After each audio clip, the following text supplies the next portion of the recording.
CM voice మీ నందం. ఈరోజు మన వార్తాపత్రికల సమీక్షకి ఆహ్వానం. ప్రధానంగా ఈరోజు మనం పత్రికలన్నీ చూసినామంటే ప్రజలపై పద్మవ్యూహం అంటూ ప్రజాశక్తిలో పతాక శీర్షికలో ఇవ్వడం జరిగింది. మన ప్రతిపక్ష నేత రాహుల్ గాంధీ పార్లమెంట్లో మాట్లాడిన మాటలు ప్రధానమైన అంశంగా ఉంది. ఆ తర్వాత ప్రజా సమస్యలు ఊసేలేదను అంటూ సిపిఎం ఫ్లోర్ లీడర్ రాధాకృష్ణన్ గారు మాట్లాడిన విషయం ఇచ్చారు. ఆ తర్వాత 2029 నాటికి పేదలందరికీ ఇండ్లు మన ముఖ్యమంత్రి గారు ప్రకటించారు. అది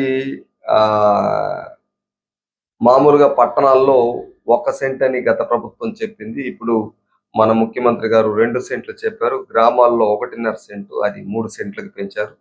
ఇది శుభవార్త. ఆ తర్వాత సాక్షి ఆరోగ్యశ్రీకి పొగ అంటూ ఒక వార్త ఇచ్చింది. నైపుణ్యాలు మెరుగయ్యాన మరో వార్త. 14 నుంచి నీట్ యూజీ కౌన్సిలింగ్, లంక గ్రామాల అస్తవ్యస్తం, టార్గెట్ పెద్దిరెడ్డి, మాకు న్యాయం చేయండి. ఇది సాక్షిలో వచ్చిన వార్తలు. ఫోటోల పిచ్చి ఖరీదు 700 కోట్లు. మామూలుగా మన జగనన్న ఈ 5 ఏళ్ల కాలంలో రేషన్ కార్డుల మీద, అదేవిధంగా పిల్లలు మోసే బ్యాగుల మీద, జగనన్న పేరుతో, జగనన్న కానుక పేరుతో ఇంకా రకరకాల పథకాలు, ప్రభుత్వ పథకాలు అన్నిటికీ జగనన్న పేర్లు, జగనన్న ఫోటోలు, అదేవిధంగా మన అత్యవసర వాహనాలు 108, 104 ఇట్లాంటి వాటన్నిటి మీద ఫోటోలు, వాటన్నిటి ఖర్చు 700 కోట్ల రూపాయలు అని చెప్పేసి ఆంధ్రజ్యోతి ఇచ్చిన లెక్క ఇది. ఆ తర్వాత పేదలకు డబుల్ బొనంజా అంటే అదే ఇప్పుడు ముందే చెప్పి అనుకున్నాం కదా, గ్రామాల్లో 3 సెంట్లు, పట్టణాలకు వాళ్ళకి 2 సెంట్లు, కాబట్టి డబుల్ బొనాంజానే కదా, అది ఇచ్చారు. ఆ తర్వాత నరకప్రాయ జీవితంలో అని ఒక హెడ్డింగ్, ఒక వార్త. నీళ్లున్నా కన్నీళ్ళే, శ్రీశైలం ప్రాజెక్టు గేట్లు ఎత్తేసినారు, అయినా కానీ సీమకు నీరందని పరిస్థితి అని చెప్పి మన హంద్రీనేవాకు కూడా ప్రశ్నార్థకమే నీళ్లు కావడం అనేది ఇంకొక వార్త. ఆ తర్వాత మన అహంకారం వల్లే మీ పతనం అంటూ మన జగనన్న సెల్లి చెప్పుకొచ్చింది. ఆ తర్వాత ప్రధానమైన వార్త ప్రజలపై పద్మవ్యూహం అంటూ ఆ ప్రజాశక్తి ఇచ్చిన వార్త. ఆంధ్రజ్యోతిలో కూడా మోదీ పద్మవ్యూహం భయోత్పాతం, ఇది ప్రధానమైన వార్తలుగా ఉన్నాయి.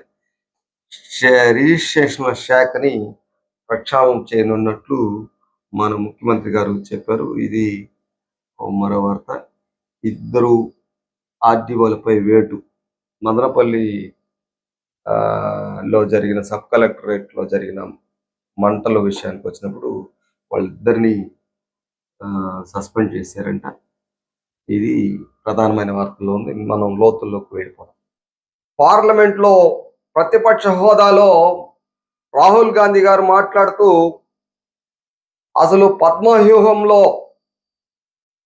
ప్రజల్ని, కార్మికుల్ని, యువకుల్ని బంధించేశారు అని చెప్పి చెప్పుకొచ్చారు ప్రధానంగా. ఆ తర్వాత వీటన్నిటిని ఉపయోగించడానికి, వాళ్ళ మీద ఉపయోగించడానికి ఆర్థిక బలగాల్ని ఉపయోగించడంలో, అందులో ఆదాని, అంబానీలు ప్రధాన పాత్ర పోషిస్తున్నారని చెప్పుకొచ్చారు. అదేవిధంగా వాళ్ళందరినీ కట్టడి చేయడానికి ప్రభుత్వ యొక్క దర్యాప్తు సంస్థల్ని ఉపయోగిస్తున్నారు. దర్యాప్తు సంస్థలు అంటే ఈడీ, సిబిఐ, ఇట్లా ఐటీ రంగాలను ఉపయోగించి వాళ్ళని ఇబ్బందులకు గురి చేస్తున్నారు అని చెప్పి చెప్పరావడం జరిగింది. వ్యూహం అసలు రాజకీయ పార్టీల మీద వాళ్ళు నోరు తెరవకుండా వాళ్ళ యొక్క శక్తి సామర్థ్యాలు బయటకు రానియకుండా చేయడానికి రాజకీయ పార్టీల మీద దాడులు చేస్తూ వాళ్ళ మీద కేసులు పెడుతూ పోలీసుల్ని ప్రయోగిస్తున్నారని చెప్పేసి ఈ 3 వ్యూహాలతో మొత్తం ప్రజల్ని భయభ్రాంతుల్ని చేస్తూ రాజకీయ పార్టీల్ని నోరెత్తకుండా చేయడానికి ప్రయత్నం చేస్తున్నారని చెప్పేసి ఆయన చెప్పుకురావడం పార్లమెంట్ లో చాలా బీజేపీ నాయకత్వాన్ని బీజేపీ యొక్క ఎంపీల్ని కోపం తెప్పించింది. అడుగడుగున అడ్డుపుల్ల వేయడానికి వెనకాల నినాదాలు చేస్తూ వచ్చారు. అయితే ఇదే సందర్భంలోనే స్పీకరు అసలు మాట్లాడే హక్కు వాళ్ళకు ఉంది, మాట్లాడనివ్వండి అని చెప్పి చెప్పుకొచ్చినారు. ఈ పద్మవ్యూహంలో అభిమన్యుని చంపడానికి 6 మంది ఈ ప్రయత్నంలో ఉన్నారు, ఆ పనిలోనే ఉన్నారు అని చెప్పి చెప్పుకురావడం. ప్రధానంగా ప్రధానమంత్రి, అదేవిధంగా మన హోంమంత్రి అమిత్ షా, ఆ తర్వాత మన ఆదాని అంబానీ, ఆర్ఎస్ఎస్ భగవత్, ఆ తర్వాత భద్రతా సలహా మండలి నాయకుడు, ఇట్లా వీళ్ళందరూ కలిసి ఈ 6 మంది కలిసి మొత్తం మన భారతదేశంలో ఉన్న సామాన్యుల్ని, యువతని, వీళ్ళందరినీ అభిమన్యులుగా సంబోధించి వీళ్ళని చంపేశారని చెప్పేసి ఆయన చెప్పుకురావడం చాలా పెద్ద ఎత్తున దేశమంతా కూడా ఆసక్తిగా తీక్షణగా ఈ విషయాన్ని గమనిస్తూ వచ్చింది. అడుగడుగున పార్లమెంట్ లో అడ్డుకుంటూ రావడం అనేది కనబడింది. ఇట్లా మొత్తం భారతదేశ వ్యాప్తంగా ఉన్న సమస్యలన్నింటినీ కూడా పార్లమెంట్ లో ఎండగట్టారు అనే విషయాన్ని మనం గుర్తించవచ్చు. కోవిడ్ సమయంలో అడుగడుగున ప్రధానమంత్రి చెప్పిన మాటలన్నిటికీ కూడా తప్పట్లు తట్టడం, లేకపోతే పల్లెలు కొట్టడం, ఆ తర్వాత దీపాలు వెలిగించడం, ఇట్లాంటివన్నీ చేస్తూ వచ్చిన మధ్యతరగతి ప్రజల మీద పెద్ద గుణపం పొడి చేశారు. రైతులకు సంబంధించి మొదటి నుండి వాళ్ళు కోరుతూ వస్తున్న ఎంఎస్పి మినిమం కామన్ ప్రైస్ కి సంబంధించి అసలు ఊసే లేదు, ఆ విషయమే పట్టించుకోలేదు బడ్జెట్ లో అని చెప్పేసి ఆయన చెప్పుకొచ్చారు. ఆ తర్వాత విషయానికి వచ్చినప్పుడు అసలు ప్రజల యొక్క కాళ్ళు ఇరగొట్టి బ్లాంకెట్ మీద పంట పెట్టేసినారు. తర్వాత ప్రజా సమస్యలు ఊసే లేదు అని చెప్పేసి సిపిఎం నాయకుడు రాధాకృష్ణన్ గారు లోక్సభలో చెప్పరావడం కనబడింది. కనీస వేతనాల విషయం కానీ, ఇంకా ప్రజలకు సంబంధించి ఎంఎస్పి విషయం కానీ, ఇంకా ప్రజా సమస్యలు ఏమీ పట్టించుకోలేదు, అంతా బడ్జెట్ అంతా మొత్తం డొల్లే అన్నట్టుగా చెప్పుకురావడం జరిగింది. కేరళ దేశంలోనే నెంబర్ 1 గా అభివృద్ధి అవుతున్న సందర్భంలో దాదాపు మేము 25,000 కోట్ల రూపాయలు అడిగాము, మిగతా రాష్ట్రాలని అసలు పట్టించుకోలేదు, ఇండియా కూటమికి సంబంధించిన రాష్ట్రాలకి అసలు ఒక్క పైసా కూడా రాలేదు అని చెప్పేసి ఆయన చెప్పుకురావడం జరిగింది. ఆ తర్వాత విషయానికి వచ్చినప్పుడు వెనిజులా ఎన్నికల్లో మధురో హ్యాట్రిక్ విజయం, 3వసారి ఆయన గెలిచారంట. 51.2% ఓట్లతో తిరుగులేని ఆధిక్యత. అభినందించిన లాటిన్ అమెరికా దేశాలు ఎన్నికల ఫలితాలపై ప్రధాన పక్షపక్షం యాగి చేసిందంట. అసలు వాళ్ళకి నచ్చలా, మూడోసారి ఆయన గెలవడం. ఆ తర్వాత మదనపల్లి ఘటనలో అధికారులు సస్పెన్షన్, ఇద్దరిని ఆర్డీఓల్ని సస్పెండ్ చేశారని చెప్పి తెలుస్తుంది. ఆ తర్వాత శ్రీశైలం నీటి విడుదల అని చెప్పేసి మరో హెడ్డింగ్. మొదట అనుకున్నాం కదా, నీళ్లు అవన్నీ గేట్లు ఎత్తినా కానీ మన రాయలసీమ జిల్లాలకి నీళ్లు వచ్చేటట్లేదు, అక్కడ ఏదో కాలువలకి ఇవి తవ్వేసి ఉండారు, చాలా ఇబ్బందిగా ఉంది, ప్రాబ్లంగా ఉందని తెలుస్తుంది. ఆ తర్వాత 15 రోజుల్లో పరిష్కారం. శివం దళితుల సమస్యపై జేసీ హామీ. చలో కలెక్టరేట్ దిగొచ్చిన అధికారులు అడ్డుకోవడానికి అరెస్టులు, గృహ నిర్బంధాలు. అక్కడ దళితుల భూములంతా కూడా పెత్తందారులు లాక్కున్నారని చెప్పి గత 15 రోజులుగా వాళ్ళు నిరసన కార్యక్రమం చేస్తూ వస్తున్నారు. దీంతో అధికారులు పట్టించుకోకపోవడంతో చలో కలెక్టరేట్ కు రావడం జరిగింది. కలెక్టరేట్ కు వస్తే అసలు అక్కడికెక్కడ నాయకులందరినీ కూడా అరెస్ట్ చేసినారు. అయినా కానీ ప్రజలు ఏకోన్ముఖంగా వచ్చి కలెక్టర్ ఆఫీస్ ముందు కూర్చునేసిన తర్వాత తప్పని పరిస్థితుల్లో అధికారులు, అదేవిధంగా జేసీ, జాయింట్ కలెక్టర్లు వీళ్ళందరూ కూడా జోక్యం చేసుకుని వారిని కూర్చోబెట్టి 15 రోజుల్లో మీ సమస్యను పరిష్కరిస్తాం శివం దళితులకి హామీ ఇవ్వడం జరిగింది. పార్వతీపురం, మన్యం జిల్లా ఈ ప్రాంతంలో జరిగింది. కాబట్టి వెంటనే 15 రోజుల్లో వాళ్ళ సమస్యలు పరిష్కరిస్తారని చెప్పి ఆశిద్దాం. ఆ తర్వాత విషయానికి వచ్చినప్పుడు ఆ రాష్ట్ర సచివాలయ ఉద్యోగులకు హెచ్ఆర్ఏ పెంచినారంట. వాళ్ళందరూ కూడా హర్షం వ్యక్తం చేసినారు. సాక్షిలో ప్రధానంగా ఆరోగ్యశ్రీకి పొగ, స్కీమ్ ఫర్ సీలింగ్ నైపుణ్యాలు మెరుగయ్యేనా. ఇది బడ్జెట్ లో డెవలప్మెంట్, స్కిల్ డెవలప్మెంట్ కి ప్రత్యేకమైన దృష్టి పెట్టినారు కదా, దాని మీద వార్త ఇది. స్కీమ్ ఫర్ సీలింగ్ పేరుతో కొత్త పథకం, ఇంటర్న్షిప్ పెంచే విధంగా చర్యలు, ఇండస్ట్రీ అకాడమిక్ గ్యాప్ తగ్గించడమే ప్రధానమైన లక్ష్యం, ఉద్యోగాల పెంపుకు ప్రోత్సాహాలు లేకపోవడమే నిరాశ. ఎన్ని లక్షల కోట్లు దానికి కేటాయించారు స్కిల్ డెవలప్మెంట్ కి సంబంధించి, అయితే ఉద్యోగాలు ఇవ్వడానికి సంబంధించి మాత్రం మార్గదర్శకం ఇవ్వలేదనేది, ప్రోత్సాహాలు ఇవ్వడం లేదనేది దీని యొక్క ఆరోపణగా కనబడుతుంది. నిరాశ మిగిల్చిందని చెప్పి చెప్పుకొచ్చారు. అదేవిధంగా ఇప్పుడు ఇండస్ట్రీస్ లో, పరిశ్రమల్లో చేరేటప్పుడు నైపుణ్యం గ్యాప్, అక్కడ పోయి తెలిసి తెలియక పని చేయడం ఇబ్బంది ఉండకూడదు అని చెప్పేసి ఆ గ్యాప్ తగ్గించడం కోసమే అన్ని లక్షల కోట్లు ఇచ్చి ట్రైనింగ్ ఇస్తా ఉంటారు. సంతోషమే. అయితే దానికి తగ్గట్టుగా ప్రోత్సాహకాలు లేదు అనేది ఆరోపణ ఉంది దీంట్లో. ఇది ప్రధానమైన వార్త దీంట్లో. ఆ తర్వాత ఆరోగ్యశ్రీకి పొగ అంటూ ఇచ్చిన వార్తలో ఈ జగనన్న టైంలో చాలా ఎక్కువ ఈ వైద్యం ఆరోగ్యశ్రీకి నెట్వర్క్ ఆసుపత్రులు పెట్టినట్టుగా ఇచ్చారు.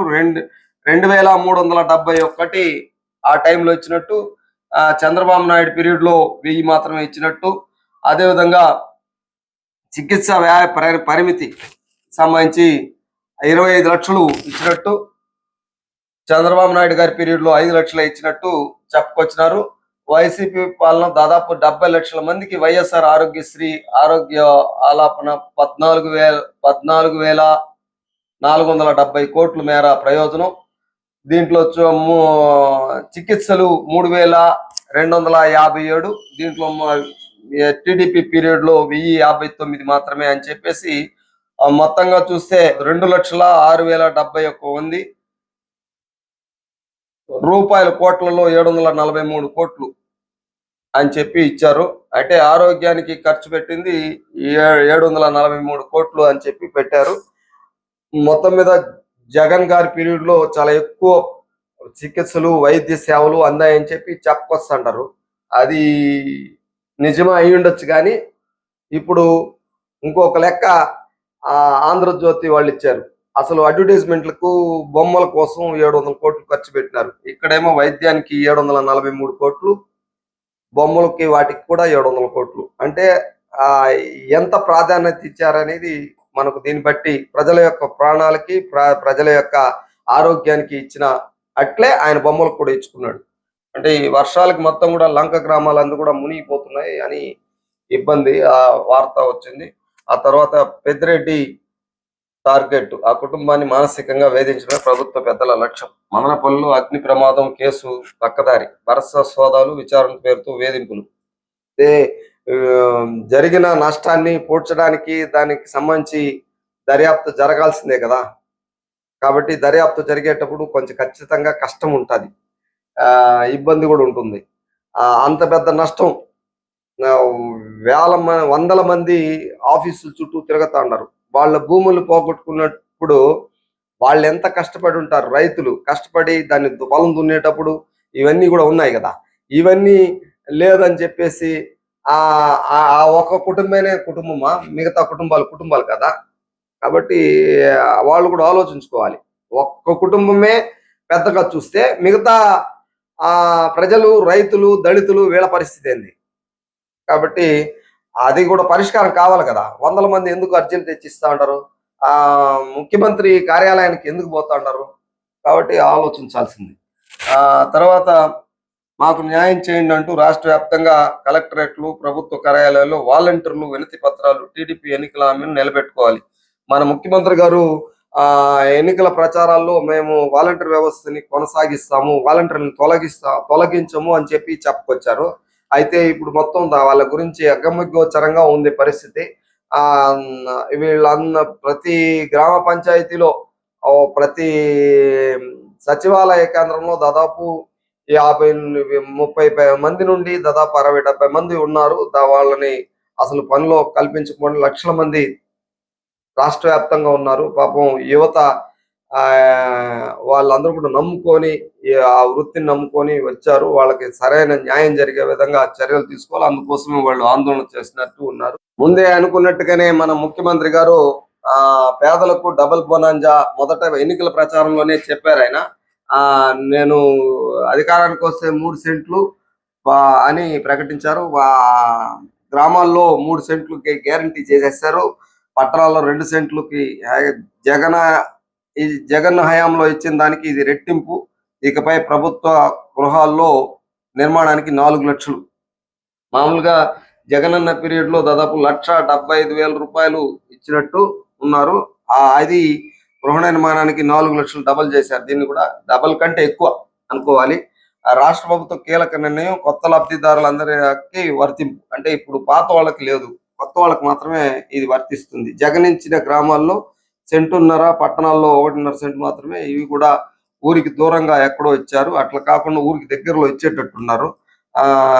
ఇప్పటి వరకు సేకరించి భూమి పంచకుండా ఉన్నారు కదా, అది మాత్రం ఇప్పుడు 2 సెంట్ల లెక్కన, గ్రామాల్లో 3 సెంట్ల లెక్కన ఇవ్వడం జరిగేటట్టున్నది. అది చెప్పరావడం జరిగింది. ఇది ప్రధానంగా డబుల్ బొనాంజాకి సంబంధించిన వార్తా విశేషాలు. ఆ తర్వాత విషయానికి వచ్చినప్పుడు 700 కోట్ల రూపాయలు గ్రానైట్ రాళ్లపైన జగన్ ఫోటోల ఖర్చు. ఇది మామూలుగా ఇప్పుడు నేను మొదటి నుండి చెప్తా వచ్చింది,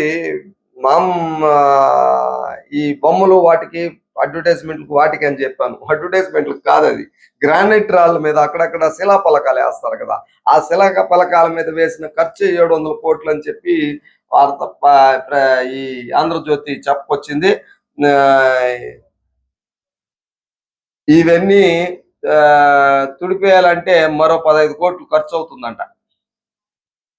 అది పాఠ్య పుస్తకాలపై బొమ్మల కోసం 15 కోట్లు. వైసీపీ శాస్త్రులకు అధికారులు దాసోహం. నాడు అడ్డు చెప్పకుండా నిధులు ఖర్చు చేశారు. నిగ్గు తేల్చాల్సిన ప్రభుత్వం. ముఖ్యమంత్రి చంద్రబాబు నాయుడు వద్ద సమీక్ష. భూ ఆక్రమణలే పెద్ద సమస్య. ఉన్నతాధికారులు క్షేత్రస్థాయిలో పర్యటించాలి. వ్యవస్థపై నమ్మకం కలిగేలా చర్చలు ఉండాలి. సీఎం దిశానిర్దేశం. ఇది పరిస్థితి. 700 కోట్లు ఒక శిలాపలకానికి ఖర్చు పెట్టినారంటే ఎంత దారుణంగా ఉంటుందో చూడండి. ఈ పద్ధతి ఏ ముఖ్యమంత్రి వచ్చినా చేయకూడదు.